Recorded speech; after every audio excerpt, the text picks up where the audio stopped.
नमस्कार साथियों, स्वागत है आपका आजाद ग्रुप के इस ऑनलाइन प्लेटफॉर्म पर। आगे बढ़ाते हैं हम इस मैथ की श्रृंखला को। ये अनुपात और समानुपात का चैप्टर चल रहा है। इसमें लगभग हमने आधा चैप्टर कंप्लीट कर लिया है और आज के क्वेश्चन बहुत ज़्यादा महत्वपूर्ण होने वाले हैं। देखिए, यहाँ से बहुत ज़्यादा चांस है कि पेपर में आपका एक प्रश्न बन सकता है। आज मेरी तबीयत भी थोड़ी डाउन है, मुझे फीवर है, लेकिन मैंने सोच लिया है कि मैं हार नहीं मानूंगा। देखिए, मैं आपको इसलिए बता रहा हूँ क्योंकि देखिए, आपको भी एक प्रेरणा मिलनी चाहिए कि एक टीचर जिसका एग्जाम नहीं है वो भी इतनी मेहनत कर रहा है, तो आपको भी थोड़ी सी मेहनत करनी चाहिए। कोर्स मुझे टाइम से कराना है तो मुझे चिंता है थोड़ी, और अगर मुझे चिंता है तो चिंता आपको भी होनी चाहिए क्योंकि एग्जाम आपका है। ठीक है, तो मैं उम्मीद करूंगा कि आप भी पूरे दृढ़ निश्चय से। मैंने सुना है कहीं पे, एक मैंने मूवी देखी थी, उसमें बोला था कि अगर आप किसी को सच्चे मन से चाहें तो पूरी कायनात उसे आपको तिल्हाने में लग जाती है। तो आप अगर कोई दृढ़ निश्चय कर लेना, सब चीज को भूल जाओ।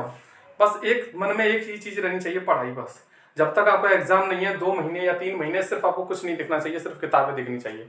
3 महीने की तो बात है, उसके बाद बेशक आप किताब मत पकड़ना। ठीक है, उसके बाद अगर किताबों से नफरत है तो बिल्कुल मत पकड़ना। बस एक जॉब, देखिए 3 महीने आप ही का टेस्ट नहीं है, ये टेस्ट मेरा भी है। ठीक है, मैं कोशिश करूंगा कि ज्यादा से ज्यादा प्रश्न आपके 25 में से 25 प्रश्न आपके फंसे ऐसे पेपर में। तो बस आप इशारा है, समझ जाइए। मैं आपको बोलना नहीं चाहता हूं, लेकिन है कुछ इसमें। ये जो मैथ की जितनी भी सीरीज है ना, आप समझ सकते हैं इसमें कुछ ना कुछ आपके लिए है। बस आप इशारा है, समझ जाइए। ठीक है, देखिए एक प्रश्न है, यहाँ पे लिखा हुआ है, एक व्यक्ति की आय और व्यय का जो अनुपात है वो 11:10 है। आमदनी इतनी है और खर्चा इतना है, ये है अनुपात में। ये देखो 9,000 रुपए प्रतिवर्ष बचाता है। कितना बचाता है प्रतिवर्ष? कितना बचाता है? 9,000। तो उसकी मासिक आमदनी कितनी है, यानी उसकी महीने की आमदनी बतानी है। अब तक तो हमने जितने प्रश्न पढ़े थोड़े बेसिक टाइप के थे, लेकिन अब जो हम प्रश्न पढ़ेंगे थोड़ा सा लेवल उसका हाई रहने वाला है। तो हमें थोड़ा लेवल भी ठीक ठाक पढ़ना है, क्योंकि लेखपाल का हम एग्जाम दे रहे हैं। तो अब ये जरूरी नहीं है कि सिर्फ आप लेखपाल को ध्यान में रख के पढ़ें, ये किसी भी एग्जाम की तैयारी के लिए ये प्रश्न है।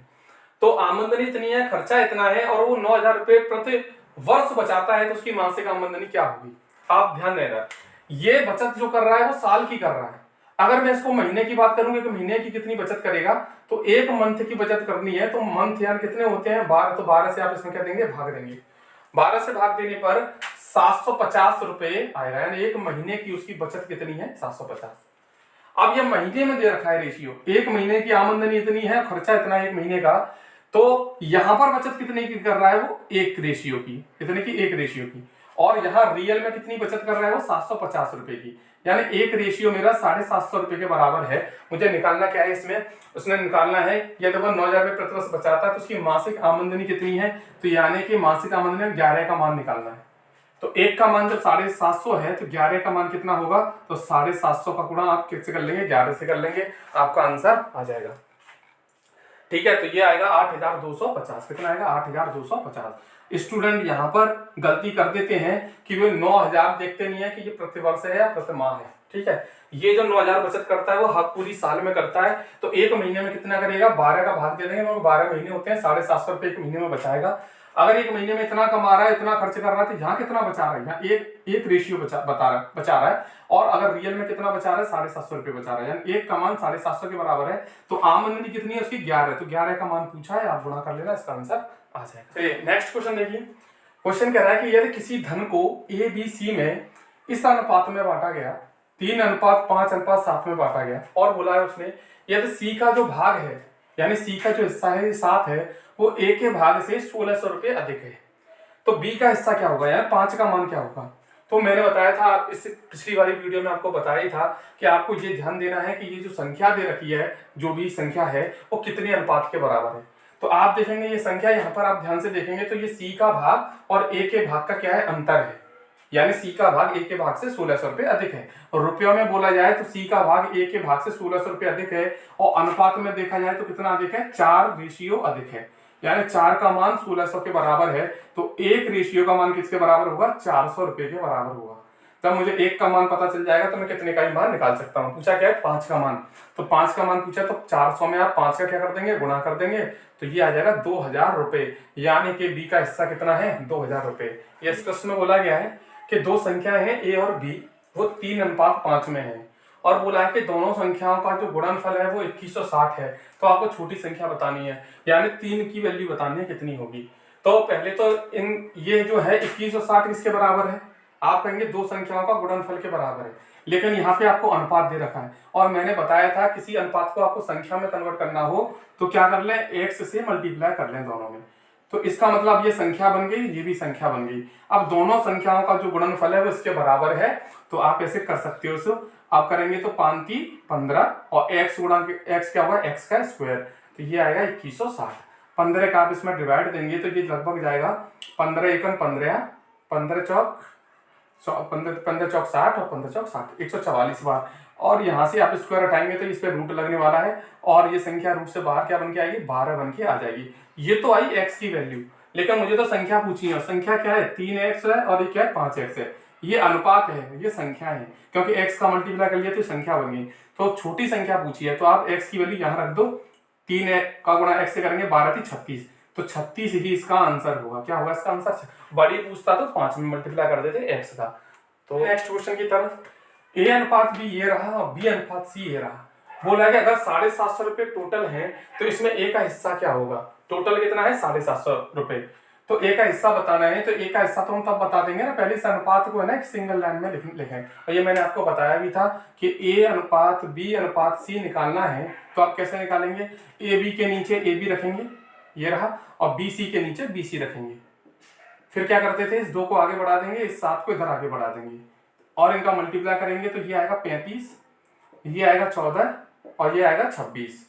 ये किसी से कैंसिल नहीं हो रही तीनों संख्याएं, तो यही इनका अनुपात होने वाला है। और इसी हिस्से में तीनों में ये धन बटेगा 750 रुपए। तो a का हिस्सा पूछा है, a का हिस्सा क्या होगा, तो a का हिस्सा कितना है, 35 है। कितना है 35, कितने में से है ये, टोटल हिस्सा कितना है 35, 14 आप 26 जोड़ेंगे तो इनको जोड़िए तो ये बैठेगा 75।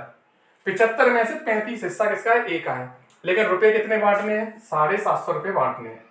ठीक है, तो 75 से 75 एक बार कैंसिल, 0 को पीछे लगा लेंगे तो 350 हो जाएगा गुणा करके।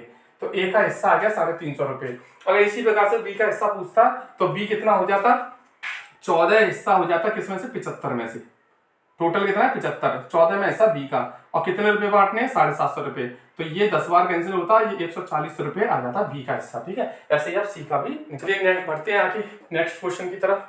आज मेरी तबीयत, अभी भी मुझे बहुत तेज फीवर आ रहा है। देखिए मैं 2 कैप पहना हूँ, फिलहाल 2 कैप पहना हूँ यहाँ पे, और बहुत सारे यहाँ पे वुलन कपड़े भी पहना हूँ। ठंड मुझे बहुत लग रही है, लेकिन अगर आपका उत्साह बना रहेगा, अगर आप वीडियो को लाइक करेंगे प्लीज़, तो मेरे अंदर ऊर्जा आएगी। आपके प्यार से ही है ना, एक टीचर के अंदर ऊर्जा आती है, तो प्लीज़ आपका सपोर्ट चाहिए बस। चलिए, एक व्यक्ति 33, ये क्या है, इकाई, ढाई, सैकड़ा, हजार, दशा, 3,30,000 को पुत्री, पत्नी और पुत्र में बांटता है। देखिए ये प्रश्न जो है ना, मैं सिर्फ एग्जाम के ध्यान में रखते हुए ले रहा हूँ, जो भी मुझे इंपोर्टेंट लग रहा है वही प्रश्न मैं करा रहा हूँ, क्योंकि ये संभव नहीं है कि पूरा का पूरा चैप्टर मैं यहाँ पे आपको लिख के करा दूँ। तो जो भी महत्वपूर्ण है, एक जैसे जो प्रश्न मुझे लगेंगे उनमें से मैं एक प्रश्न आपको करा दूंगा। एक व्यक्ति 3,30,000 को पुत्री, पत्नी, पुत्र में बांटता हूँ। पुत्री का 1/4 भाग, पत्नी का 1/4 भाग, पुत्री का 1/2 भाग, पत्नी का 1/4 भाग और पुत्र का 1/5 भाग बराबर है। तो पुत्री का भाग क्या होगा, यानी पुत्री का हिस्सा क्या होगा। तो पहले तो आपको ये ना लिख लेना है, पुत्री का 1/2 भाग, तो पुत्री का जो भी भाग है उसका 1/2 भाग जो है वो बराबर है पत्नी का जो भाग है उसके 1/4 के, और ये भी बराबर है पुत्र का जो भाग है उसके 1/5 के। तो पुत्री का भाग अगर मैंने पुत्री मान लिया है तो इसका 1/2 इसका आधा और इसका 1/4 और इसका 1/5 बराबर है। तो मैंने आपको बताया था, अगर आप पुत्री का, यहाँ मैं पुत्री को 1 से गुणा करूंगा तो पुत्री ही आएगा, यहाँ पुत्री लिख लेता हूँ, ठीक है, अपॉन में 4 ही ऐसे ही हो जाएगा ना, अपॉन 5। तो मैंने बताया था अगर मुझे अनुपात निकालना हो तो पुत्री का यही मान होता है, पत्नी का यही मान होगा, पुत्र का यही मान होगा, यानी पुत्री, पत्नी और पुत्र तीनों का अनुपात क्या आएगा, 2:4:5 आएगा। इसी हिस्से में धन बटेगा। पूछा गया पुत्री का हिस्सा क्या होगा, तो पुत्री का हिस्सा कितना है, 2 हिस्सा है, कितने में से, टोटल में से 5 और 4 9 10 11, टोटल 11 में से, और कितना धन बांटना है, 3,30,000। ठीक है, तो आप बांट लेंगे तो 11 से कैंसिल हो जाएगा, कितना 3 बार, और 1 2 3 4 जीरो लगाने हैं आपको। ठीक है, अब इसका मल्टीप्लाई 2 से करेंगे तो ये हो जाएगा 6, और आपको 4 जीरो लगा लेने हैं, यही आंसर होगा। अगर पूछता पुत्री का ये आंसर हो गया, पत्नी का पूछता तो 4 ऊपर आता और 11 नीचे आता, यानी 4 हिस्सा मिलेगा 11 में से पत्नी को। कितने रुपए बांटने हैं, 3,30,000, तो आप बांट सकते हैं। तो यही इसका आंसर। नेक्स्ट क्वेश्चन, ए, बी और सी में 1050 रुपये इस प्रकार बांटने हैं कि ए का जो भाग है, यानी ए का जो भाग है वो बी और सी के संयुक्त भाग के 2/5 है। तो ए का हिस्सा क्या होगा, यहाँ ध्यान दें तो ये अनुपात है 2/5, लेकिन किसका अनुपात है, ए के भाग का और बी और सी के संयुक्त भाग का। यानी ए और बी और सी का संयुक्त भाग का दोनों का अनुपात कितना दे रखा है, 2/5। ए का भाग 2 है और बी और सी का संयुक्त भाग 5 है। अगर मैं ध्यान से देखूं, ए का भाग 2 है और बी और सी का 5 है, तो total A plus B plus C total भाग कितना हो जाएगा, तो 5 और 2 7 हो जाएगा। ठीक है, और रुपए कितने हैं टोटल, आप कहेंगे 1050, तो 7 का मान 1050 के बराबर है, तो 1 का मान 7 का आप इसमें भाग देंगे, लगभग कितनी बार जाएगा, तो ये जाएगा 7 एकन 7 5, 150 बार है ना। तो एक रेशियो का मान 150 आ गया। पूछा क्या इसमें, तो एक का भाग पूछा है और एक का मान कितना है, 2, 2 का मान निकालना है। तो एक रेशियो का मान जब 150 है तो 2 रेशियो का मान कितना होगा, 300 रुपए हुआ। यहाँ देखेंगे ए बी सी तीनों है ना, आप इन तीनों को जोड़ेंगे तो मुझे ए बी सी तीनों का जोड़ मिल जाएगा। ए का मान है 2 और बी और सी का मान है 5, दोनों को जोड़ेंगे तो 7 हो जाएगा। और यहाँ कितने हो जाएंगे, ए प्लस बी प्लस सी, तीनों का जोड़ 7 है। तो टोटल 1050 रुपए थे और यहाँ टोटल 7 है, तो यहाँ पे आप एक का मान निकाल लेंगे और मुझे निकालना था ए का मान, तो ए की वैल्यू कितनी है 2, और बी और सी का संयुक्त मान निकालना हो तो 5 की वैल्यू निकाल लेंगे। तो ये हो जाएगी, जब एक की वैल्यू 150 है तो 5 की वैल्यू 750 हो जाएगी, आप मल्टीप्लाई कर लेना। देखिए जो भी प्रश्न है ना, आपको यहाँ पे स्क्रीन पर दिखेंगे, साहब यहाँ पे ऊपर है ना, तो आप पढ़ सकते हैं। मैं आपको पढ़ के बता देता हूँ एक बार। प्रश्न ये है कि 56,250 रुपए को एबीसी में इस प्रकार वितरित किया गया है कि ए को बी और सी का कुल भाग का आधा मिला है, यानी ए को बी और सी के कुल भाग का कितना मिला है, आधा मिला है। तो ए को आधा मिला है किससे, बी प्लस सी से। तो अगर इसको मैं 2 मानूं तो ये कितना होगा, आधा यानी 1 होगा। आगे है बोल रहा है कि बी को और तथा बी को ए और सी के कुल भाग का, यानी जो बी को हिस्सा मिला है वो ए और सी के कुल भाग को कितना मिला है, 1/4 मिला है। यानी बी को मिला है 1, कब, जब ए प्लस सी को 4 मिला है। ठीक है, तो बोला कि ए का भाग बी के भाग से कितना अधिक है, तो ए का भाग और बी के भाग से कितना अधिक है ये पूछा है। तो टोटल रुपए कितने हैं यहाँ पे, 56,250। इतनी बात समझ में आई। ठीक है, तो जब कुल धन है ये, यहाँ बात की जाए इस धन को, अगर मैं इन तीनों को जोड़ूं तो यहाँ ए है, बी है, सी है, तो ए प्लस बी प्लस सी तीनों का जोड़ कितना आ रहा है, 3 आ रहा है। और टोटल धन कितना है, या टोटल धन अनुपात में 3 है, संख्या में कितना है, 56,250। तो एक की वैल्यू आप आराम से निकाल लेंगे, कितनी आएगी, तो एक की वैल्यू 18,750। कितनी आएगी, 18,750 डिवाइड दे देना 3 का, तो एक की वैल्यू आ जाएगी। मुझे किसकी वैल्यू निकालनी है, यहाँ पे ए की वैल्यू निकालनी है। तो ए की वैल्यू कितनी है अनुपात में 1, तो 1 का मान निकालना है, जो कितना आ गया ऑलरेडी 18,750। लेकिन अगर मैं इसी धन को इस हिसाब से बांटूं, तो यहाँ पर ए प्लस बी प्लस सी तीनों को जोड़ूं अगर, तो ए प्लस बी प्लस सी तीनों का मान कितना आएगा, 4 और 1 5 आएगा। और टोटल धन किसके बराबर है, ये 5। इसको मैं अलग बांट रहा हूँ और इसी धन को मैं इसमें बांटू तो कैसे होगा, तो ये होगा 5 की वैल्यू कितनी होगी, 56,250। तो 5 का आप इसमें डिवाइड देंगे तो एक रेशियो की वैल्यू कितनी आ जाएगी, 5 एकन 5, 5 एकन 5, 5 दूनी 10, 55 25, 11,250। अब सवाल देखिए क्या बोल रहा है कि ए का भाग बी के भाग से कितना अधिक है। तो यहाँ पर ए का भाग कितना आया है, एक रेशियो की वैल्यू 18,750, या बी का हिस्सा कितना आया, एक वैल्यू, ए की वैल्यू कितनी 11,250। तो दोनों का अंतर पूछा है, तो 18,750 में से 11,250 आप घटा दीजिए, तो ये आएगा 0 0 5 और ये हो जाएगा तुम्हारा 7। तो 7500 होगा ए की आमदनी और बी की आमदनी का अंतर।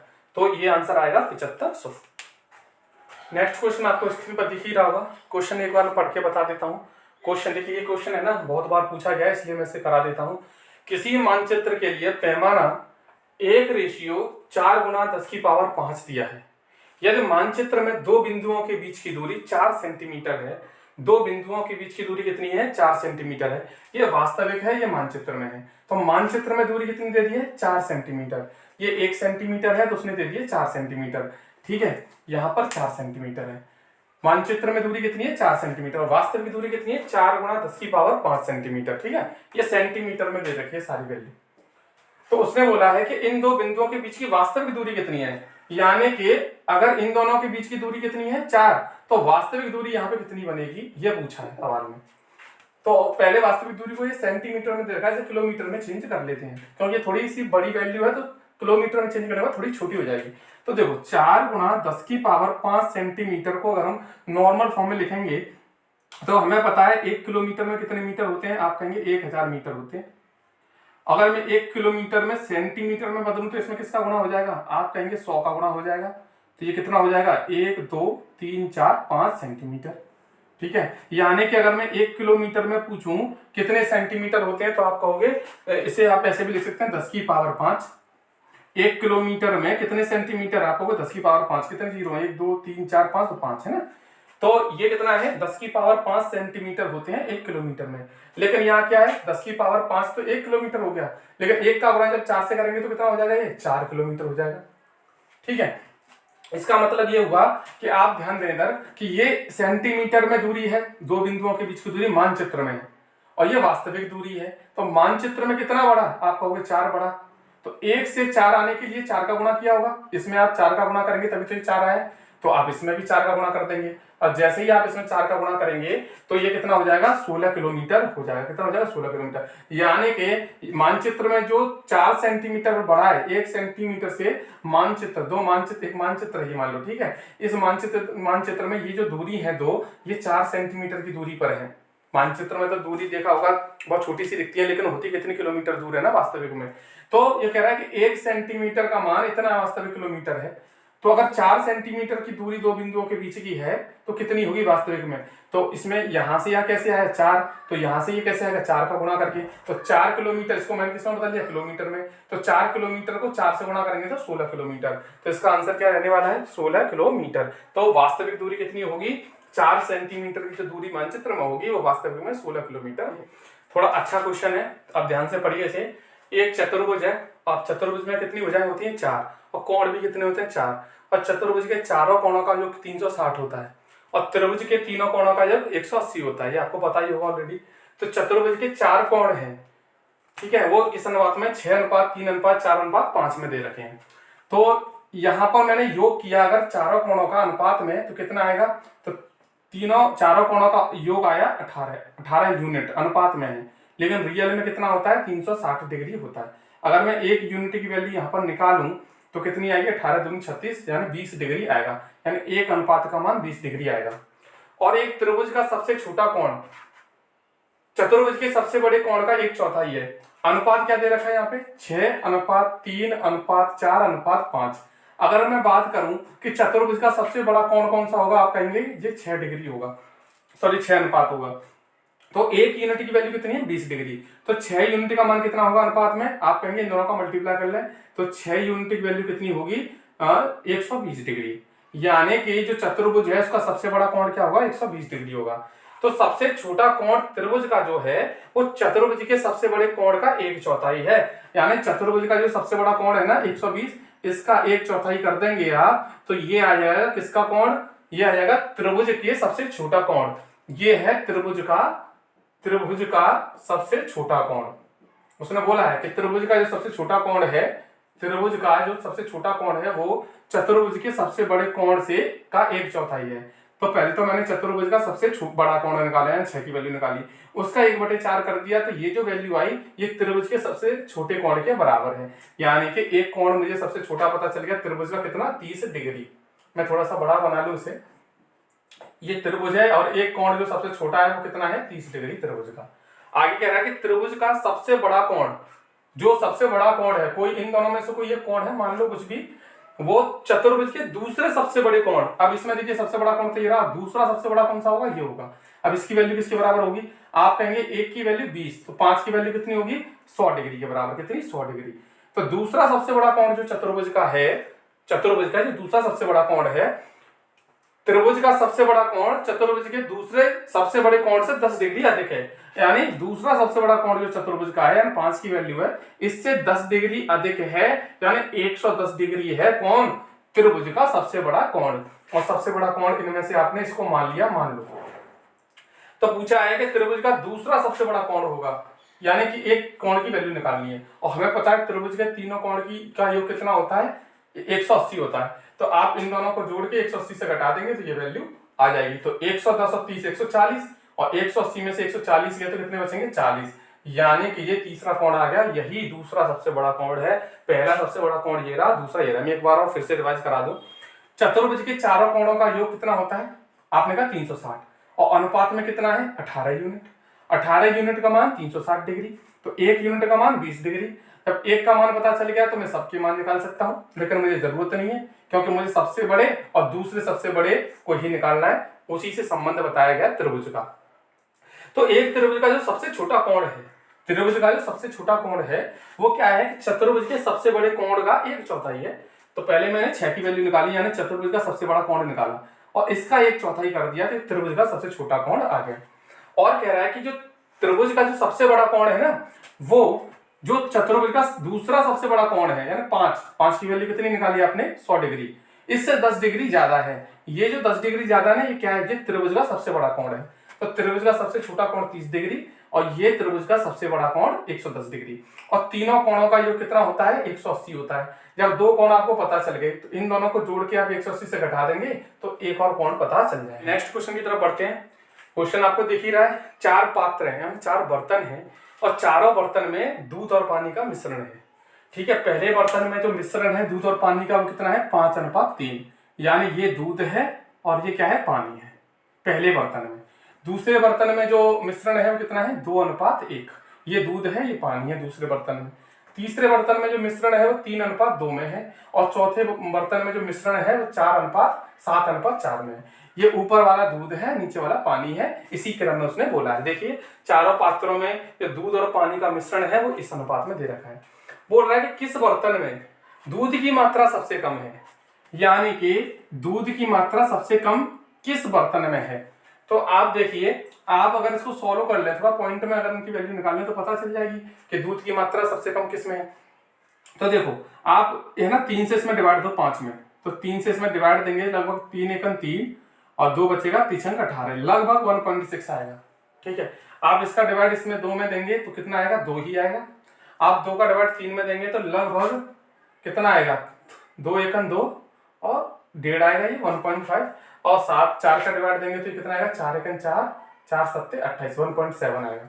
तो सबसे कम की बात करें तो सबसे कम दूध की मात्रा किसमें है, इसमें 1.6, इसमें 2 है, इसमें 1.7 है, इसमें 1.5 है। सबसे कम किसमें है 1.5 इसी में है। और ये किस अनुपात से आया है 3/2 से आया है, यानी कि जो दूध कितना है 3 और पानी कितना है 2, तो इसी पात्र में दूध जो है सबसे कम है। कितना है 1। थोड़ी सी वीडियो आज लंबी होने वाली है बट कोई नहीं, आज इस चैप्टर को कंप्लीट कर ही देंगे। ये आप क्वेश्चन है ना थोड़े महत्वपूर्ण, मतलब यहाँ से महत्वपूर्ण क्वेश्चन स्टार्ट होने वाले हैं। तो ये मैं थोड़ा सा ये सगीर अहमद में से नहीं करा रहा हूँ, ये मैं दूसरी बुक से करा रहा हूँ क्योंकि सगीर अहमद में कुछ ज़्यादा ही सिंपल क्वेश्चन दे रखे हैं। तो मैंने सोचा कि मुझे थोड़े से मॉडल लेवल के क्वेश्चन कराने चाहिए, तो इसलिए मैंने ये क्वेश्चन ले लिया है। तो मैंने कोशिश की है, देखिए मैं ये क्लास ऑफलाइन ले रहा हूँ, ठीक है, क्योंकि आज तबीयत ठीक नहीं है तो मैं टाइम से क्लास नहीं ले पाया, मैं थोड़ा लेट ले पाया, तो मेडिसिन लेने के बाद मेरी तबीयत अब सही हो पाई है। तो ए और बी, देखो ध्यान दें, ए और बी दो मिश्र धातुएं हैं। एक धातु मैंने ये मान ली और एक धातु मैंने ये मान ली, ठीक है। मिश्र धातु, इसमें भी 2 धातु हैं, इसमें भी 2 धातु हैं। तो 2 धातु कौन कौन सी हैं, एक है सोना और एक धातु कौन सी है तांबा। तो ये इन दोनों का मिश्रण है और किस अनुपात में है 5:3 में है। और दूसरी धातु की बात करूं, इसको मैंने ए नाम दे दिया, इसको मैं बी नाम देता हूं। दूसरी धातु में जो सोना है और तांबा है वो किस अनुपात में है 5:11। बात समझ में आई। एक धातु ये है, एक धातु ये है। इस धातु में सोना और तांबा इस अनुपात में मिले हुए हैं और इस धातु में सोना और तांबा इस अनुपात में मिले हुए हैं। देखिए एक बात यहाँ पर सीखने वाली ये है कि अगर इस धातु में मैं सोने का भाग पूछूं कितना है तो आप कहेंगे 5 है, कितने में से 8 में से, 5 और 3 टोटल 8 में से सोने का भाग 5 है।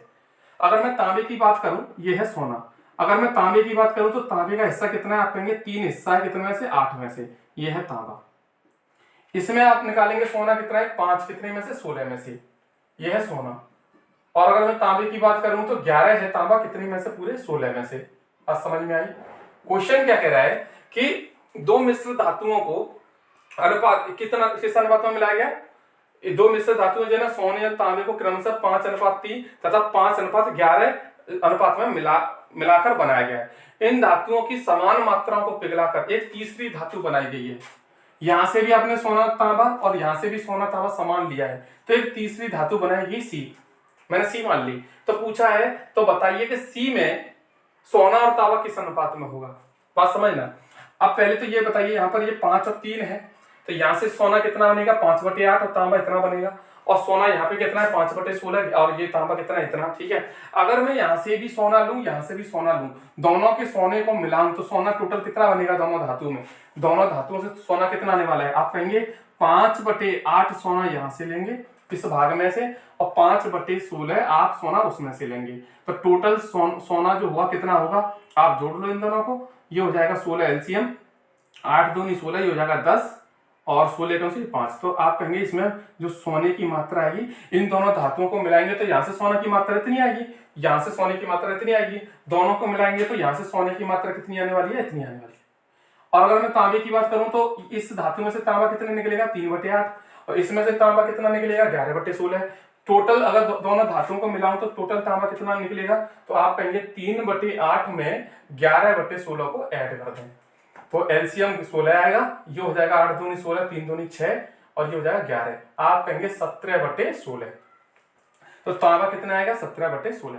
एक बार और मैं रिपीट कर दूं, देखिए इधर कि इस धातु से सोना लिया कितना है, सोने का हिस्सा इतना है, इस धातु में सोने का हिस्सा कितना है, इतना है। दोनों धातुओं को मिलाएंगे तो सोने का हिस्सा कितना आएगा, आप कहेंगे 5/8 इसमें से आएगा, 5/16 इसमें से आएगा, दोनों को जोड़ देंगे तो दोनों में से तीसरी धातु में सोना कितना होगा 15/16 होगा।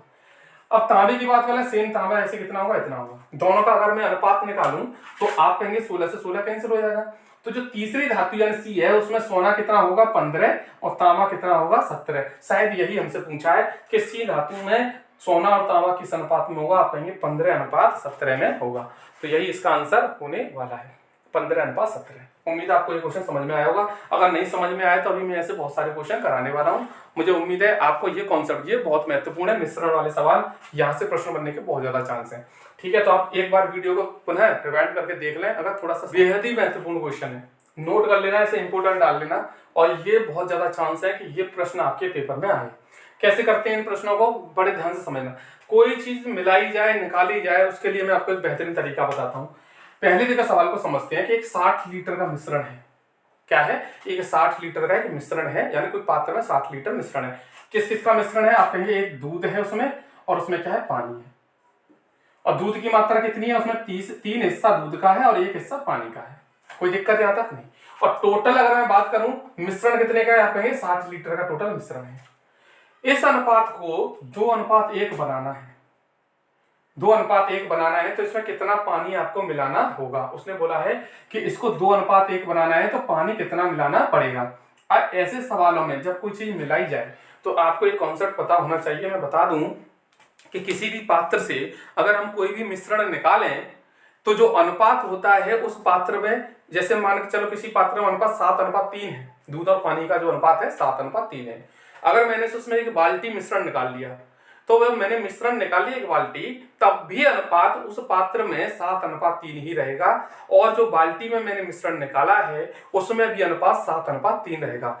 एक बात क्या समझ में आई कि अगर हम किसी मिश्रण को निकालते हैं तब अनुपात चेंज नहीं होता, जिसमें निकाला है उसमें भी अनुपात चेंज नहीं होगा और जिसमें से निकाला है उसमें भी अनुपात चेंज नहीं होगा। बट निकालने के बाद अगर हम उसमें कोई भी एक मिश्रण को मिलाएं, यानी यहाँ हम दूध मिलाएं या पानी मिलाएं, तो अनुपात चेंज हो जाएगा। यानी निकालने पर चेंज नहीं होता अनुपात, डालने पर अनुपात चेंज होता है। तो उसने बोला है कि 3:1 में एक मिश्रण में क्या है, दूध और पानी है। उसने बोला कितना पानी मिला दूं, तो मिलाने पे तो अनुपात चेंज होगा ही, लेकिन ध्यान रखना अनुपात उसका चेंज होगा जो चीज मिलाई गई है, उसका चेंज नहीं होगा जो नहीं मिलाएगी। लेकिन इस सवाल में आप ध्यान से देखेंगे वो कह रहा है कितना पानी मिला दूं कि अनुपात इतना हो जाए। मिलाया क्या है पानी, लेकिन आप ध्यान से देखो दूध का भी अनुपात चेंज हो गया जो नहीं होना चाहिए। तो हम पहला काम क्या करेंगे, इसको इसकी वैल्यू दोनों को समान करेंगे। तो 3 और 2 को समान कैसे कर सकते हैं, आप कहेंगे दोनों को 6 कर लो। आप बताओ 3 को 6 करने के लिए क्या करना पड़ेगा, आप कहेंगे 2 का मल्टीप्लाई करना पड़ेगा, और इसको 6 बनाने के लिए इसमें 3 का गुणा करना पड़ेगा। अब आप कहोगे कि इसमें भी होगा, हाँ बिल्कुल होगा, जब इसमें मल्टीप्लाई करेंगे तो इसमें भी होगा। तो नया अनुपात क्या हो जाएगा, आप कहेंगे 3 दूनी 6 ये हो जाएगा और 2 एकम 2 ये हो जाएगा, और ये नया मिश्रण क्या हो जाएगा 3 दूनी 6 ये हो जाएगा और ये हो जाएगा 3। अब ध्यान देना है इसका कोई काम नहीं है, इसका काम खत्म। अब मेरा जो पुराना मिश्रण था ये था और पानी मिलाने के बाद नया मिश्रण ये हो गया, ठीक है। इस पे ध्यान देना है, इसे भूल जाना है, इसका कोई काम नहीं है। अब पानी कितना मिलाया, पानी की मात्रा अनुपात में कितनी बढ़ी, आप कहेंगे 1 रेशियो बढ़ी। दूध तो नहीं बढ़ना चाहिए, दूध तो समान रहना चाहिए, क्योंकि दूध तो मिलाया ही नहीं है, तो दूध अब कैसा समान है, कोई दिक्कत नहीं है। लेकिन मैं ध्यान से देखूं तो मुझे निकालना क्या है, आप कहेंगे एक की वैल्यू निकालनी है, क्योंकि पानी कितना मिलाया है, एक। उसने पूछा है कितना पानी मिलाया जाए, आप कहेंगे कि एक मिलाया है अनुपात, लेकिन एक जो वैल्यू है किसके बराबर है, उसके लिए एक संख्या आपको सवाल में जरूर दी होगी। अब आपको ये पता करना है कि ये संख्या कितने अनुपात के बराबर है, तो ये पहले वाला मिश्रण है। अनुपात में पहले वाला मिश्रण कितना है, 6 और 2 8, यानी 8 की वैल्यू कितनी है, 60। ठीक है, तो आप यहां से 1 की वैल्यू निकाल लेंगे, और 1 की वैल्यू कितनी आएगी, तो 1 की वैल्यू आप 8 का इसमें 60 में भाग दे देंगे। ठीक है, निकल आएगी। पूछा क्या है कि इसमें कितना पानी है, 1 की वैल्यू निकालनी है, तो आपको 60 में 8 का भाग देना पड़ेगा, तो 1 की वैल्यू निकल आएगी, और यही निकालनी है मुझे। तो 4 से दोनों कट जाएंगे, 15 चौक 60, और ये 4 से कटेगा 2 बार, और 15 में आप 2 से भाग देंगे, 7.5 लीटर। ये इसका आंसर होगा, यानी 1 अनुपात पानी मिलाया जाए और 1 अनुपात की वैल्यू रियल में कितनी है, 7.5 लीटर। अब इसी प्रश्न में अगर कुछ और पूछ लेता, बोलता कि पहले दूध की मात्रा कितनी थी, आप कहेंगे 6 थी। कितनी थी, 6 लीटर थी, 6 अनुपात थी। लेकिन पूछे कि नहीं लीटर में बताओ, तो 1 की वैल्यू 7.5 लीटर, तो 6 की वैल्यू कितनी, तो 6 का आप 7.5 में गुणा कर लेंगे। ये पूछे नहीं 2 की वैल्यू बताओ, यानी पानी कितना था, आप कहेंगे 2 था पानी, तो 2 की वैल्यू कितनी होगी, जब 1 की वैल्यू 7.5 तो 2 की वैल्यू 15 लीटर। तो आप इन दोनों को जोड़ना, 6 की वैल्यू निकाल के और 2 की, टोटल 60 लीटर ही बैठेगा। बात समझ में आई। तो आप यहां से अगर 1 की वैल्यू निकाल लेंगे तो कितने की भी वैल्यू निकाल सकते हो। वो बोलेगा बताइए कि नए मिश्रण में पानी कितना है, आप कहेंगे 3, नहीं लीटर में बताओ, तो 1 की वैल्यू कितनी 7.5, तो 3 की वैल्यू कितनी 7.5 का गुणा 3 से कर लेंगे। पहले क्या करते हैं हम, ध्यान रखना, कोई चीज जब मिलाई जाए तो हमेशा पहले जो नया अनुपात है उसमें जो चीज नहीं मिलाई गई उसको समान करते हैं। दूध नहीं मिलाया गया, पानी मिलाया गया, तो पानी का अनुपात चेंज होना चाहिए, दूध का नहीं होना चाहिए, तो पहले दूध को सेम करेंगे। और अगर दूध मिलाया गया होता, पानी न मिलाया गया होता, तो दूध की मात्रा को, पानी नहीं मिलाया गया तो पानी की मात्रा को समान करते, गुणा करके। तो यहां मैंने दूध समान कर लिया, पानी का चेंज होना भी चाहिए और हो भी रहा है। कितना चेंज हो रहा है, 1। तो ये क्यों चेंज हुआ है, क्योंकि इतना पानी मिलाया गया है, तो रेशियो में कितना मिलाया गया, 1, लेकिन वास्तविकता में कितना मिलाया गया वो निकालना है। तो उसके लिए हमें एक संख्या पता होनी चाहिए, क्योंकि अनुपात से है, हमें 1 की वैल्यू निकालनी है। तो यहाँ देखेंगे 60 किसके बराबर है, तो आप कहेंगे पुराना मिश्रण है। पुराना मिश्रण कितना है, 6 2 8, 8 के बराबर 60 लीटर, तो 1 किसके बराबर, 60 का 60 में 8 का भाग दे देंगे, 7.5 लीटर। तो 1 की वैल्यू ही निकालनी थी, 2 की निकालनी होती, यहाँ अगर 2 का अंतर आता तो 7.5 नहीं आता, कितना आता, 15 लीटर आता। ठीक है, एक 35 लीटर का मिश्रण है, उसमें दूध और पानी कितना है, मिल्क और वाटर का अनुपात कितना है, 5:2। टोटल मिश्रण कितना है, 35 लीटर का। अगर मैं यहां से पता करूं तो इस 35 लीटर के मिश्रण में जो दूध का हिस्सा 5 है, पानी का हिस्सा 2 है, तो इसमें 5 की वैल्यू क्या होगी, 2 की वैल्यू क्या होगी। आप कहेंगे ये क्या है, 35 लीटर टोटल मिश्रण है, और यहाँ टोटल मिश्रण अनुपात में कितना है, 7, तो ये 7 ही किसके बराबर है, टोटल। ये ध्यान रखना है कि ये जो वैल्यू है ना, ये कितने अनुपात के बराबर है, तो ये टोटल मिश्रण है, और अनुपात में टोटल मिश्रण कितना है, 7, कितना है 7, तो ये 7 के बराबर है 35। तो 1 किसके बराबर होगी, इसका 7 का इसमें भाग देंगे, 5 लीटर के बराबर। तो 1 की वैल्यू 5 लीटर है, तो 5 की वैल्यू कितनी होगी, आप कहेंगे 25 लीटर, तो 25 लीटर तो इसमें दूध है, और 2 की वैल्यू कितनी होगी, 10 लीटर, तो 10 लीटर इसमें पानी है।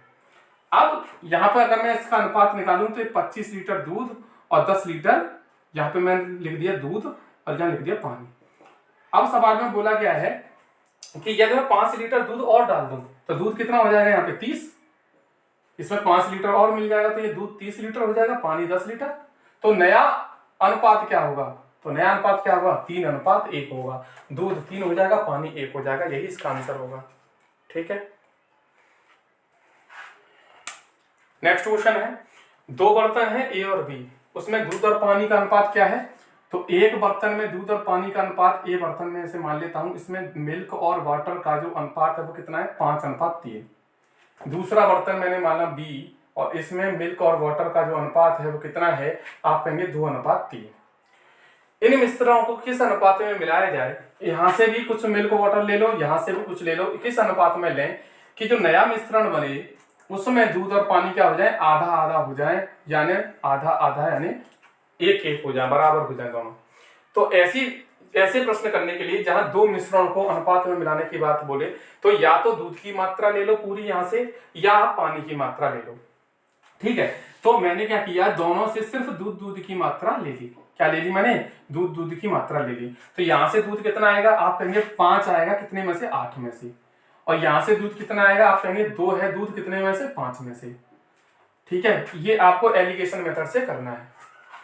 अब ध्यान देंगे इधर, तो मुझे क्या करना है, दूध की मात्रा कितनी होनी चाहिए, टोटल मिश्रण जो बीच का बनाएंगे उसमें दूध की मात्रा कितनी चाहिए, 1/2।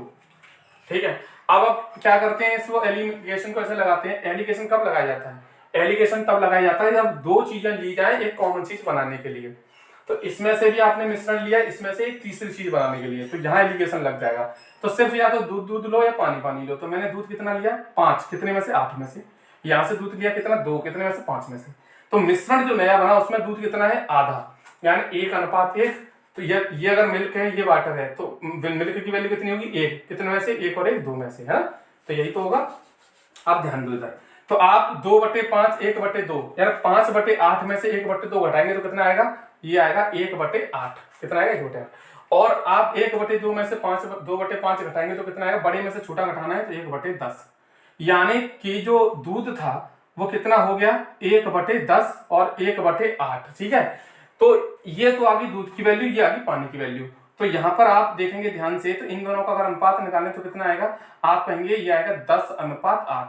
ये और कैंसिल हो जाएगा 2 से, ये 5:4। तो यहाँ पे 5 क्या है, दूध, और 4 क्या है, पानी। 5 क्या है, दूध, और 4 क्या है, पानी, है ना। तो यहाँ पे मैंने पानी नहीं लिया है, लेकिन ये जो 5 वैल्यू अगर किसी है दूध की आई है तो दूसरा हिस्सा क्या होगा, 4 पानी तो होगा।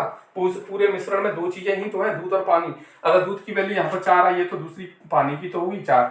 तो जो इस तरीके से आप कर सकते हैं, अगर 2 चीज मिलाने जाने की बात करें, 2 चीज मिलाए तीसरी चीज बनाने के लिए, तो 2 चीजें मिली हुई हैं उसमें, एक मिल्क है एक वाटर है, इसमें भी मिल्क वाटर है, और उन दोनों को मिलाने की बात बोल रहा है। तो या तो आप दूध ले लो या पानी ले लो, तो एक चीज ले लो। ठीक है, तो यहाँ से दूध लिया 5/8, यहाँ से दूध लिया 2, और नए मिश्रण जो बना उसमें से भी दूध लिया 1/2। तो आप यहाँ से एलिगेशन लगाएंगे तो बड़े में से छोटा घटा के ये आ गया, और इनका जो रेशियो आएगा वो दूध और पानी का आएगा। ठीक है, 5 सॉरी कितना है ये किसका है, यहाँ से अगर वैल्यू निकालेंगे तो ये 8 यहाँ पहुंच जाएगा, 10 यहाँ पहुंच जाएगा, यानी 8:10 आएगा। ठीक है, 2 से आप काटेंगे तो 4:5, यानी कि दूध आएगा ये 4 और पानी कितना आएगा, 5। ठीक है, क्योंकि अपॉन में है ना, तो ये क्रॉस मल्टीप्लाई होकर ऊपर नीचे पहुंच जाएगी। तो ये दूध का हिस्सा होगा, ये पानी का हिस्सा होगा नए मिश्रण में।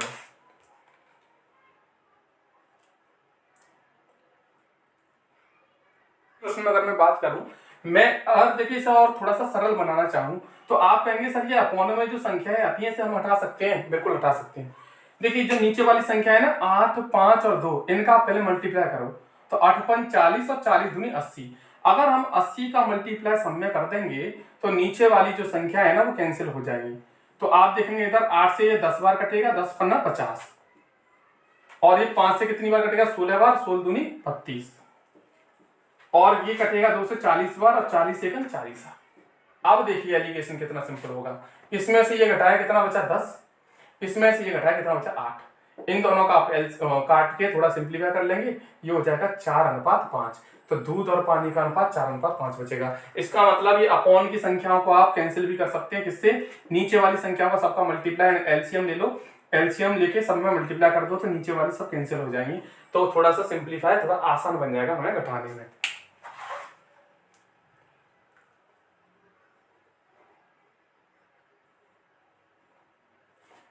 क्वेश्चन है, 2 धातुओं में जिंक और तांबे, सेम क्वेश्चन है, बिल्कुल सेम क्वेश्चन है। कैसे करेंगे, 2 धातु हैं जिंक और तांबे की, एक में जिंक और तांबा कितना है, 2:1 में, और एक में जिंक और तांबा कितना है, 4:1 में। वो बोल रहा है कि दोनों धातुओं को किस अनुपात में मिलाया जाए कि एक नई धातु बने, उसमें अनुपात कितना हो, 3:1। मैंने अभी बताया था ना कि जब कोई तीसरी चीज बनानी हो 2 से, तो हमेशा एक चीज ले लो, या तो आप जिंक ले लो या आप क्या ले लो, जिंक और तांबा ले लो। ठीक है, जिंक या तांबा कुछ भी ले लो। तो आपने अगर यहाँ से जिंक लिया तो जिंक कितना आएगा, 2/3, टोटल 3 है, जिंक होगा 2 उसमें से। यहाँ जिंक कितना होगा, 4, कितने में से, 5 में से।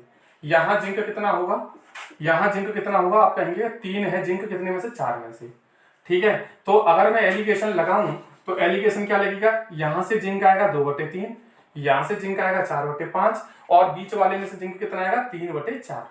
और मैंने बताया था कि ये बटे की संख्या हम हटा सकते हैं, तीनों का मल्टीप्लाई करके गुणा कर दो। तो ये आएगा 5 15, 15 चौक 60। तो 60 का आप जैसे ही सब में मल्टीप्लाई कर देंगे तो ये नीचे की संख्याएं कैंसिल हो जाएंगी। 3 से कितनी बार 20 बार और 20 दूनी ये आएगा 40। 5 से कितनी बार ये 12 5 60 और 12 चौक ये 48। 4 से कितनी बार ये 16 चौक 64, 15 चौक 60 और 15 थी 45। अब घटाइए, देखिए बड़ी में से छोटी घटाएंगे तो यहाँ कितना आएगा 5 और यहाँ कितना आएगा 3। तो ये जो जिंक और तांबे का जो अनुपात था कितना आ गया 3:5। आई थिंक यही शायद पूछा गया है ना। तो जिंक और तांबे का जो अनुपात आएगा वो नई धातु में कितना होगा 3:5 होगा। सेम क्वेश्चन है, अभी मैंने कराया है। मेरी स्पीड इसलिए ज्यादा है इन प्रश्नों को कराने के लिए क्योंकि आज मुझे चैप्टर कंप्लीट करना है, ठीक है। और चैप्टर थोड़ा लेंथी है और महत्वपूर्ण क्वेश्चन बहुत सारे हैं। मैं ऐसा तो नहीं कर सकता कि 8-10 वीडियो बनाऊं, बहुत लेंथी हो जाएगा फिर, ठीक है। मुझे लेखपाल का बैच कम वीडियो में समाप्त करना है, इसलिए मुझे मेरी स्पीड थोड़ी सी ज्यादा है। आप प्लीज वीडियो को थोड़ा स्लो यानी बार बार रिपीट करके भी देख सकते हैं, थोड़ा सा मतलब स्लो करके, तो आपको बेटर समझ में आएगा, ठीक है। तो मेरी स्पीड इसलिए ज्यादा है, आप समझ सकते हैं।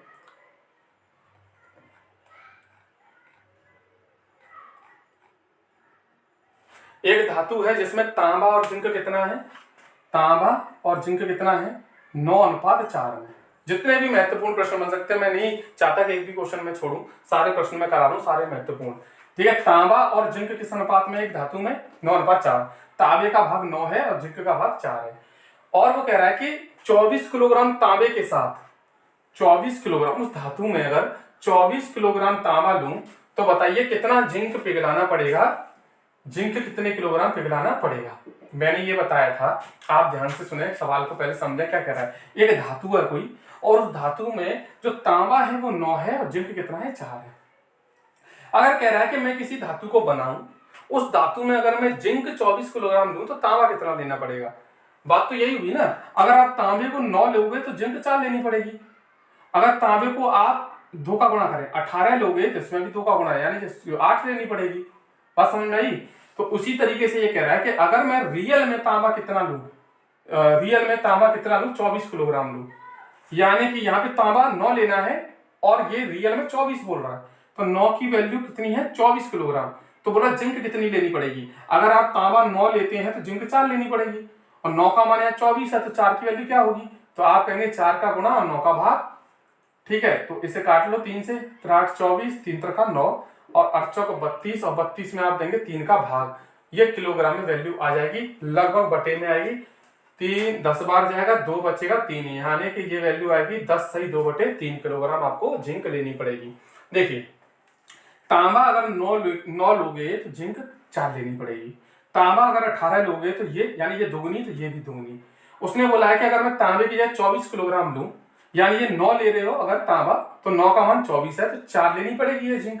तो 4 का मान क्या होगा, तो 4 की वैल्यू निकालनी है, तो 4 का मल्टीप्लाई कर दो और जो दे रखा है मान उसका भाग दे दो। तो आप 3 से दोनों को कैंसिल करेंगे तो 3 से कटेगा 3 बार, 3 से 8 बार। अब नहीं कटेगा तो 8 चौक 32, उसमें 3 का भाग दे देंगे, तो ये आपको जिंक लेनी पड़ेगी इतनी। वाणिज्य और विज्ञान, कला, वाणिज्य और विज्ञान, कला वाणिज्य और विज्ञान में अध्ययन करने वाले छात्रों की जो संख्या है वो अनुपात में दे रखी है 3:5:8। यानी कला के विभाग में जो विद्यार्थी वो 3 के मल्टीपल में है, वाणिज्य विभाग में जो विद्यार्थी वो 5 के मल्टीपल में है और विज्ञान में 8 के मल्टीपल में विद्यार्थी बैठे हैं। यदि इन विभागों में छात्रों की संख्या में क्रमशः इसमें 20% की वृद्धि कर दी जाए, इसमें 40% की और इसमें 25% की वृद्धि कर दी जाए, तो वृद्धि करने के बाद इन विभागों में छात्रों की संख्या का अनुपात क्या होगा। देखिए कभी भी प्रतिशत की बात करें, प्रतिशत बढ़ाना है तो अगर 20% बढ़ा दिया जाए किसी में तो वो 120 हो जाएगा, अगर 40% बढ़ा दिया जाए तो 140 हो जाएगा, 60% बढ़ा दिया जाए तो 160 हो जाएगा, अगर 20% कम कर दिया जाए तो 80 हो जाएगा, अगर बढ़ाए तो 100 में जोड़ के और घटाने की बात करें तो 100 में घटा के। जैसे मैंने कहा किसी में 30% की कमी कर दी तो कितना हो जाएगा, वो 70% हो जाएगा। किसी में 60% की कमी कर दी तो कितना हो जाएगा, 40% रह जाएगा। मैंने कहा किसी में 30% की वृद्धि कर दी तो 130 हो जाएगा, ठीक है। अब देखो इसमें क्या बोला है, कला में कितनी वृद्धि की है, उसने कहा 20%, तो कितना हो जाएगा, ये 120 हो जाएगा। इसमें कितने की वृद्धि की है, वाणिज्य में 40% की, तो कितना हो जाएगा, 140% हो जाएगा। वृद्धि हुई है ना तो 100 में जो जोड़ दो। और इसमें विज्ञान में 25% की वृद्धि की है तो ये 125% हो जाएगा। तीनों का अनुपात निकालना है। अनुपात क्या होता है, काटने के बाद जो भी छोटी संख्या बचे वो अनुपात होता है। यहाँ आप देखेंगे तो ये तीनों भी 5 से कैंसिल हो जाएंगी।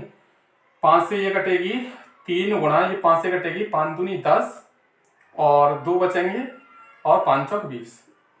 आप 5 से इसे कैंसिल कर दीजिए, यहाँ कितना बचेगा 140। 5 से इसे कैंसिल करेंगे तो 5 से कितनी बार कटेगा 25 बार। अब ये कैंसिल हो रहा है किसी से, ये कैंसिल आई थिंक ये हो जाएगा 3 से होना चाहिए, नहीं 3 से नहीं हो रहा है, एक बार मैं देख लूँ, ये कैंसिल नहीं हो रहा है। ठीक है, तो शायद 2 से कैंसिल हो जाएगा, हाँ 2 से कैंसिल हो जाएगा। 2 से ये कटेगा 12 बार, 2 से कटेगा 70 बार, 2 से कटेगा 4 बार। अभी भी फिर से 2 से कैंसिल हो जाएगा, तो ये 12 कटेगा 2 से कितनी बार 6 बार, और ये कटेगा 2 से 35 बार, तो ये 2 से कटेगा 2 बार। ठीक है, तो नया अनुपात क्या है, अब नहीं कटेंगे ये 2 से। ठीक है, तो ये हो जाएगा 12, ये हो जाएगा 35 और ये हो जाएगा 50 अनुपात। ठीक है, आप कैंसिल कर लेना, ज्यादा टफ नहीं है। तो 18, 35, 50 इसका अनुपात आएगा कला वाणिज्य विभाग का। लेकिन मैं आपको ना एक आसान तरीका बताता हूँ, वैसे तो ये हो जाएगा, सिंपल है, लेकिन आप क्या करेंगे थोड़ा सा देखिए आसानी के लिए ना, ये अनुपात 3 है, ये 5 है, ये 8 है, तो आप इसको 3, 5, 8 ना मानकर 300, 500, 800 माने। 300, 500, 800 मानेंगे, उससे फायदा क्या होगा कि गुणा करने में काटने में थोड़ी आसानी हो जाएगी। ठीक है, आप ऐसे भी कर सकते हैं, सिंपल है।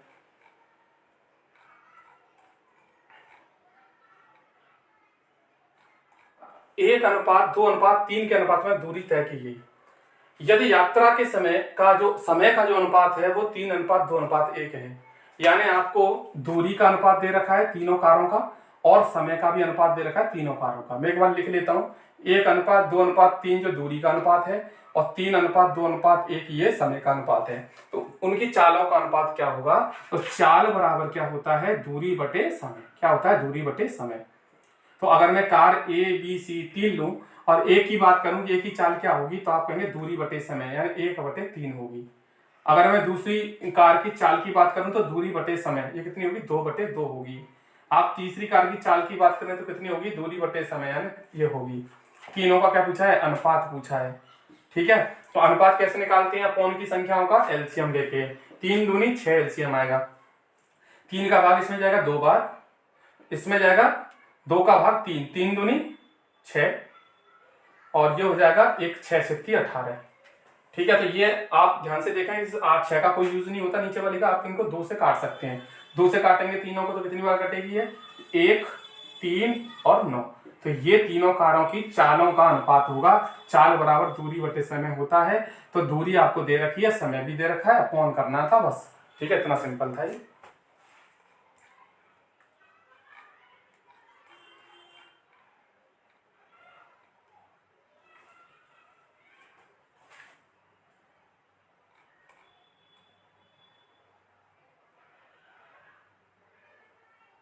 थोड़ा सा लेवल मॉडरेट कह सकते हो आप इसे। क्वेश्चन है कि 126 रुपए प्रति किलोग्राम और 135 रुपए प्रति किलोग्राम की 2 प्रकार की चाय को तीसरे प्रकार की चाय के साथ इस अनुपात में मिलाया गया, 1:1:2। यदि इस प्रकार बने मिश्रण का मूल्य 153 रुपए प्रति किलोग्राम है, 1 किलोग्राम की कीमत जो मिश्रण की है 153 रुपए है, तो तीसरे प्रकार की चाय का मूल्य प्रति किलोग्राम कितना होगा, तीसरे क्या होगा, है ना। तो मैं मान सकता हूं कि ये पहले प्रकार की चाय है, ये दूसरे प्रकार की चाय है, ये तीसरे प्रकार की चाय है। पहले प्रकार की चाय मैंने कितना ली, 1 ली, 1 हिस्सा लिया। दूसरे प्रकार की चाय में से 1 हिस्सा लिया, और तीसरे प्रकार की चाय में से मैंने 2 हिस्सा लिया। आप ध्यान देंगे, मान लो, अब देखो मैं थोड़ा सा इसको रेट लिख लूं, यहाँ पर रेट कितनी दे रखी है, पहले प्रकार की चाय की रेट कितनी है, 126 रुपए प्रति किलोग्राम। दूसरे प्रकार की चाय की रेट कितनी है, 135 रुपए प्रति किलोग्राम। तीसरे प्रकार की चाय की रेट मुझे नहीं पता है, लेकिन ये ली कितनी है, 2 हिस्सा लिया है। अब बात करेंगे जो इन तीनों को मिलाया है किस अनुपात में, मिलाने के बाद जो भी मिश्रण बना वो मेरा किस अनुपात, किस हिसाब से बेचा गया, 153 रुपए प्रति किलोग्राम के हिसाब से बेचा गया। अब देखिए बात करते हैं कि अगर मैं कहूं कि इसमें से मैंने 1 हिस्सा लिया, 1 किलोग्राम, मान लो 1 किलोग्राम मैंने ये चाय ली, 1 किलोग्राम ये ली, तो ये कितनी 2 किलोग्राम दी होगी। अगर मैं रेट की बात करूं तो बताइए कि 1 किलोग्राम के 125 रुपए प्रति किलोग्राम के हिसाब से 1 किलोग्राम की कीमत कितनी होगी, तो आप कहेंगे 126 रुपए होगी। ठीक है। अगर मैं बात करूं कि 1 किलोग्राम के हिसाब से 135 रुपए प्रति किलोग्राम की चाय ली जाएगी तो कितनी कीमत बनेगी, आप कहेंगे 135 रुपए बनेगी। ठीक है। अब बात करें यहां पर टोटल चाय अगर किलोग्राम में ली कितनी है, आप कहेंगे 2 और 1 3 1 4 किलोग्राम। अगर मैं इसे किलोग्राम में मान लूं, 1 किलोग्राम ये ली, 1 किलोग्राम ये ली, 2 किलोग्राम ये ली, तो टोटल चाय कितनी ली, तीनों में से 4 किलोग्राम। और जो मिश्रण बना 4 किलोग्राम का, उसकी कीमत क्या है, 153 रुपए प्रति किलोग्राम। तो आप कहेंगे कि पूरी चाय की कीमत तो कितनी बनेगी, तो आप कहेंगे 153 गुणा 4, ये बनेगी आपकी 612 रुपए प्रति 612 रुपए बनेगी, 612 रुपए बनेगी। अब ये चाय 126 की पड़ी 1 किलोग्राम, ये चाय 135 की पड़ी 1 किलोग्राम। तो इन दोनों के यानी 2 किलोग्राम की कीमत कितनी होगी, आप कहेंगे 6 और 5 11, और 3 और 2 5, 1 6, और 1 और 1 2, 261 किलोग्राम के रुपए की तो ये दोनों चाय होगी। और पूरा मिश्रण कितने का बन रहा है, 612 का। तो ये 2 किलोग्राम कितने का बना होगा, आप कहेंगे 612 में से ये घटा दो 261 को, तो 1 और 11 में से 6 गए तो 5, और ये बचेगा कितना यहाँ 5 से 351 रुपए। ठीक है।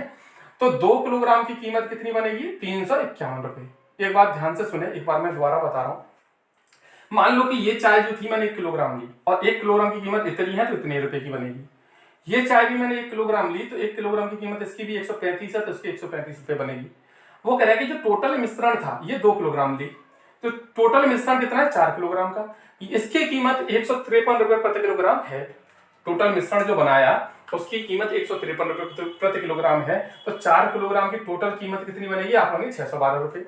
जब 2 किलोग्राम की कीमत आपको पता है और इस 2 किलोग्राम की कीमत पता करनी है, तो इन दोनों को जोड़ के इसमें से घटा देंगे तो इस 2 किलोग्राम की कीमत पता चल जाएगी 315। बात समझ में आई कि नहीं आई। अब उसने क्या बोला है कि बताइए, एक बार मैं क्वेश्चन को पढ़ लूं, बताइए कि तीसरे प्रकार की चाय का मूल्य प्रति किलोग्राम में क्या होगा। तो बताइए 2 किलोग्राम की कीमत कितनी है, 351 रुपए है। तो 1 किलोग्राम की कीमत उसने पूछी है तीसरे प्रकार की चाय की कितनी होगी, तो तीसरे प्रकार की चाय की कीमत 1 किलोग्राम की कितनी होगी, आप कहेंगे 351 में आप 2 का डिवाइड दे दें तो ये लगभग आएगा 175.5 रुपए। ठीक है। तो ये इसका आंसर होगा। और एक सिक्कों की संख्या पता है, सिक्कों की संख्या दे रखी है अनुपात में 5:6:8। एक थैली में 1 रुपए के सिक्कों की संख्या कितनी है, आप कहेंगे 5 अनुपात में है। और 50 पैसे की जो सिक्के हैं उनकी संख्या कितनी है, 6 अनुपात में। और 25 पैसे के जो सिक्के हैं उनकी संख्या कितनी है, 8 अनुपात में। यदि थैले में कुल कितने रुपए हैं, आप कहेंगे 210 रुपए अगर थैले में हैं, तो आपको ध्यान रखना है कि ये जो संख्या सवाल में, अगर सिक्कों वाले सवाल में जो संख्या दी जाती है उस वही क्या करना होता है, इस अनुपात को उसी में चेंज करना होता है। यानी अगर यहाँ रुपए दे रखे हैं तो इसको रुपयों में कन्वर्ट करो, और अगर यहाँ सिक्के दे रखे हैं तो इसको सिक्कों में चेंज करो। यहाँ बात किसकी हो रही है, ये दे रखा है रुपयों में, तो ये सिक्कों की संख्या है, इसे हम किस में कन्वर्ट करेंगे, रुपयों में कन्वर्ट कर लेंगे। तो यहां ध्यान दें, ये सिक्कों की संख्या को अगर आप मूल्य में कन्वर्ट करेंगे तो आप ध्यान से बताइए मुझे, 1 रुपए के 5 सिक्के हैं तो कितने रुपए बनेंगे, आप कहेंगे 5 रुपए बनेंगे। बात समझ में आई। मैं कह रहा हूं कि 50 पैसे के अगर 6 सिक्के हैं, 50 पैसे के 6 सिक्के, तो रुपए कितने बनेंगे, आप कहेंगे 3 रुपए बनेंगे। रुपयों में कन्वर्ट करने हैं क्योंकि मुझे वैल्यू जो 210 है वो रुपयों में दे रखी है, तो सिक्कों को मैं रुपयों में बदल रहा हूं। तो 5 रुपए, 1 रुपए के 5 सिक्के हैं मेरे पास, सिक्कों की संख्या अनुपात में है। तो अगर मेरे पास 1 रुपए के 5 सिक्के हैं तो कितने रुपए हो जाए, 5 रुपए हो जाएंगे। और 50 पैसे के अगर मेरे पास 6 सिक्के हैं तो कितने रुपए बनेंगे, 6 सिक्कों के 3 रुपए, तो 50 पैसे के हैं। और 25 पैसे के अगर मेरे पास 8 सिक्के हैं तो रुपए कितने बनेंगे, आप कहेंगे 2 रुपए बनेंगे। 25 पैसे के 8 सिक्कों के 2 रुपए बनेंगे। लेकिन मेरे पास कुल धन कितना है, आप कहेंगे 210 रुपए। और अनुपात में कितना है कुल धन, टोटल रुपया कितना बन रहा है, तो 5 और 3 8 9 10 बन रहा है। अनुपात में 10 यूनिट बन रहा है और रियल में 210 है, तो 1 की वैल्यू कितनी होगी, तो 1 यूनिट की वैल्यू आएगी यहाँ पे कितनी, 21 रुपए। कितनी आएगी, 21 रुपए। पूछा क्या सवाल में, तो प्रत्येक प्रकार के सिक्कों की संख्या बताइए। तो सिक्कों की संख्या बतानी है प्रत्येक प्रकार की, कोई दिक्कत नहीं। तो पहले हम क्या करते हैं, इन मूल्यों को हम निकाल लेते हैं। तो 1 यूनिट का मान 21 रुपए, तो 5 का मान कितना होगा, आप कहेंगे कितना, 21 गुणा 5, 21 5 105 रुपए। यानी मेरे पास एक एक रुपए के कितने रुपए हैं, 105 रुपए हैं। और 50 पैसे के कितने रुपए हैं, तो आप कहेंगे 21 63 रुपए हैं। और मैं कहूं कि दो का मूल्य कितना है, तो 21 गुणा 2 यानी 42 रुपए। यानी 25 पैसे के मेरे रुपए कितने हैं, 42 रुपए। 50 पैसे के रुपए कितने बन रहे हैं, 63 रुपए। और 1 रुपए के कितने रुपए बन रहे हैं, 105 रुपए। कितनी बात समझ में आई? ठीक है, लेकिन मुझे सिक्के बताने हैं। ये सिक्के कितने कितने के हैं, तो आप खुद सोचिए एक बात ध्यान से कि 5 रुपए के मेरे पास टोटल 105 रुपए हैं, तो एक रुपए के कितने सिक्के बनेंगे, 1 रुपए के सिक्के बनाने हैं। तो 1 रुपए के 105 में कितने सिक्के बनेंगे, तो 105 ही सिक्के बनेंगे। ठीक है, 105 ही सिक्के बनेंगे। और अगर वो बोले कि अगर मेरे पास 50 पैसे के 63 रुपए हैं, 50 पैसे के 63, 50 पैसे के मेरे पास अगर मूल्य में 63 रुपए हैं, तो सिक्के कितने बनेंगे, तो 63 गुणा 2, क्योंकि 1 रुपए में 2 सिक्के बनते हैं 50 पैसे के। तो 63 रुपए में 63 दूनी 126 सिक्के बनेंगे।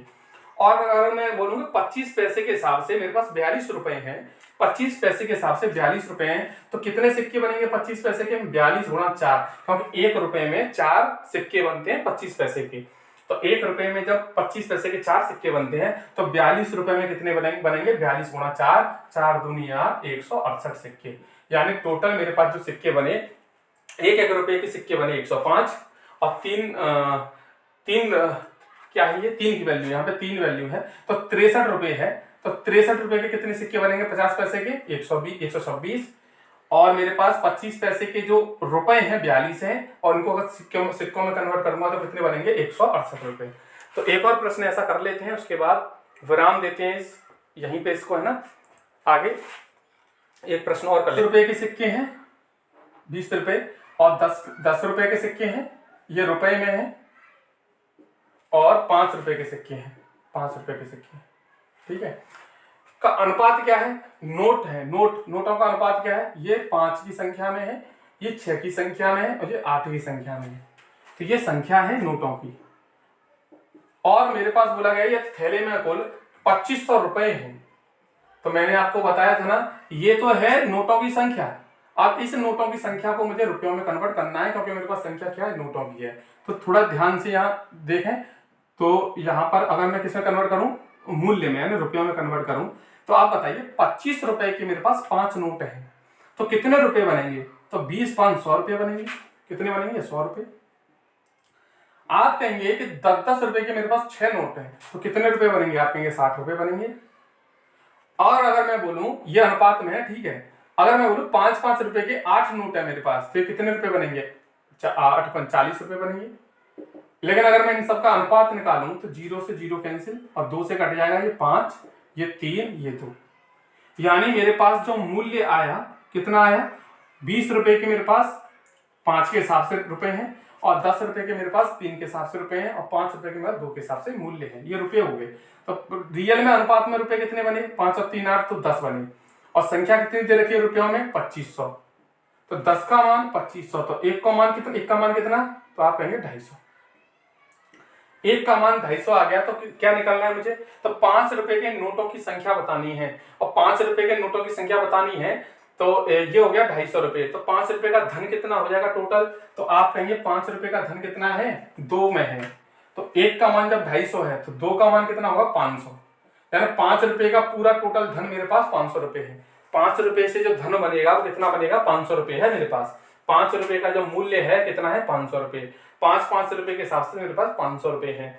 तो अगर 500 रुपए है 5 के हिसाब से, तो बताइए 5 के कितने सिक्के बन जाएंगे, इसमें कितने नोट बनेंगे, तो 500 में से 5 के कितने बनेंगे, तो आप इसे करें 100 बनेंगे। तो 5 के कितने नोट बनेंगे, 100 नोट बनेंगे। यही मेरा आंसर है।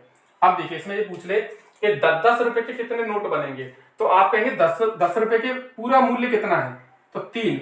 1 का मान 250, तो 3 का मान कितना होगा, 750 रुपए।